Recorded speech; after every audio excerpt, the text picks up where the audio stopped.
ಕೈಲಾಸವಾಗಿ ಕರ್ತನೆ ನನ್ನ ಆತ್ಮ ಪ್ರಾಣಶುರವೆಲ್ಲ ನಿನ್ನ ಪಾಲಿಸಿದ ತಳಗಳನ್ನು ಒಪ್ಪಿಸಿಕೊಡ್ತಾ ಇದ್ದೇನೆ. ಕೈಲಾಸವನ್ನು ಸ್ಪರ್ಶಿಸು.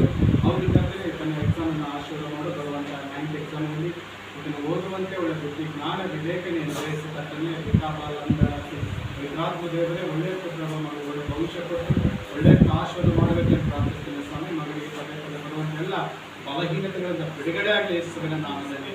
ವಿಕಾಪಾಲಂದ ಪವಿತ್ರಾತ್ಮನ ಶಕ್ತಿ ನಿನ್ನ ಮಗನ ಎದುರು ಬರಲಿ ಕರ್ತನೆ. ನಿನ್ನೆದ್ದರ ಪುರಿಯಾದ ತರಫದ ಅಭಿಷೇಕ ನಿನ್ನ ಮಗನಿಗೆ ಈಗಲೇ ನಿನ್ನ ಮಗನಿಗೆ ನಿನ್ನ ರಕ್ತದಲ್ಲಿರುವಂಥ ಸೌಖ್ಯ ಅನುಗ್ರಹಿಸತಕ್ಕನೆ. ಹೌದು, ಓದುವಂತೆ ಒಳ್ಳೆ ಬುದ್ಧಿ ಜ್ಞಾನ ವಿವೇಕ ನೀ ಅನುಗ್ರಹಿಸತಕ್ಕಂತೆ. ನಿಮ್ಮ ಜ್ಞಾಪಕ ಶಕ್ತಿ ಒಳ್ಳೆ ಜ್ಞಾಪಕದಲ್ಲಿಟ್ಟುಕೊಳ್ಳುವಂತೆ ನಿನ್ನ ಮಗನ ಆಶೀರ್ವಾದ. ಎಕ್ಸಾಮ್ 9 ಒಳ್ಳೆ ಪಾಸ್ ಆಗಿ ಒಳ್ಳೆ ಮುಂದೆ 10th ಬೋರ್ಡ್ ಎಕ್ಸಾಮ್ಗೆ ಕೂಡ ಒಳ್ಳೆ ಪಾಸ್ ಆಗಬೇಕು. ಒಳ್ಳೆ PUC ಸೆಕೆಂಡ್ ಇಯರ್ ಕೂಡ ಒಳ್ಳೆ ಪಾಸ್ ಆಗಿ ಹೌದು ಸ್ವಾಮಿ ನಿನ್ನ ಮಗನಿಗೆ ಒಳ್ಳೆಯ ಸ್ಟಡಿ ಕೊಟ್ಟು ಒಳ್ಳೆ ಎಜುಕೇಷನ್ ಕೊಟ್ಟು ನಾನು ಆಶೀರ್ವಾದ ಮಾಡಬೇಕೆಂದು ನಾನು ಪ್ರಾರ್ಥಿಸಿ ಬೇಡಿಕೊಳ್ಳುತ್ತೇನೆ ನನ್ನ ಸಾಕ್ಷಿಗಳ ತಂದೆ. ಆಮೇಲೆ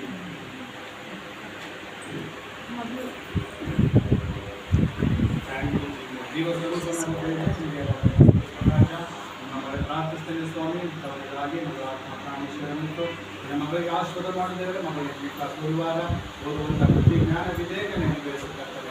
ನಿನ್ನ ಮಗಳನ್ನು ನಿಮ್ಮ ಕರ್ತನ ಬೇಡುವುದಾಗಿ ನಿನ್ನನ್ನು ಬೇಡುವುದಾಗಿ ನಿನ್ನ ಮಗಳನ್ನು ಕರ್ತನ ಯೇಸು ಸ್ವಾಮಿ ನಾಮದಲ್ಲಿ ಮಗಳಿಗೆ ಒಳ್ಳೆ ಬುದ್ಧಿ ಜ್ಞಾನ ಕೊಟ್ಟು ಮಗಳ ದೇಹ ಬಲದಲ್ಲಿ ಜ್ಞಾನ ಬದಲಾಗಿ ಪ್ರತಿಯಾಗಿ ಪವಿತ್ರಾತ್ಮ ಶಕ್ತಿ ನಿನ್ನ ಮಗಳನ್ನು ಸ್ಪರ್ಶಿಸುತ್ತಾರೆ. ಮಗಳಿಗೆ ಒಳ್ಳೆಯ ಓದುವಂತೆ ಒಳ್ಳೆಯ ಜ್ಞಾಪಕ ಬರಲಿ. ಒಳ್ಳೆಯ ಸ್ಟಡಿ ಮಾಡುವಂಥ ಒಳ್ಳೆಯ ಒಂದು ಸ್ಟಡಿ ಕಡೆ ಗಮನ ಕೊಡುವಂಥ ಆಸಕ್ತಿ ಬರಲಿ ಯೇಸು ಸ್ವಾಮಿ ನಾಮದಲ್ಲಿ. ಎಲ್ಲ ಬಲಹೀನತೆ ಬಿಡುಗಡೆ ಕೊಟ್ಟು ನಡೆಸಿ ಪಠ್ಯಕ್ರಮಗಳನ್ನು ಬರಗುವುದೇ ಲೋಕರಾಜ್ಯಂತರಗಳಲ್ಲಿ ಈ ನಿನ್ನ ಮಗಳನ್ನು ಕೊಟ್ಟ ಯೋಗನ ಕಾಲದಲ್ಲಿ ನಿನ್ನ ಸ್ಮರಿಸುವ ಮಗಳಾಗಿ ರಕ್ಷಣೆ ಒಂದು ಆತ್ಮೀಯ ಮಗಳ ಬೆಳೆಯುವಂತೆ ನಿನ್ನ ಮಗಳನ್ನು ಆಶೀರ್ವಾದ ಮಾಡಬೇಕೆಂದು ಯೇಸು ನಾಮದಲ್ಲಿ ಪ್ರಾರ್ಥಿಸಿ ಬೇಡಿಕೊಳ್ಳುತ್ತೇನೆ.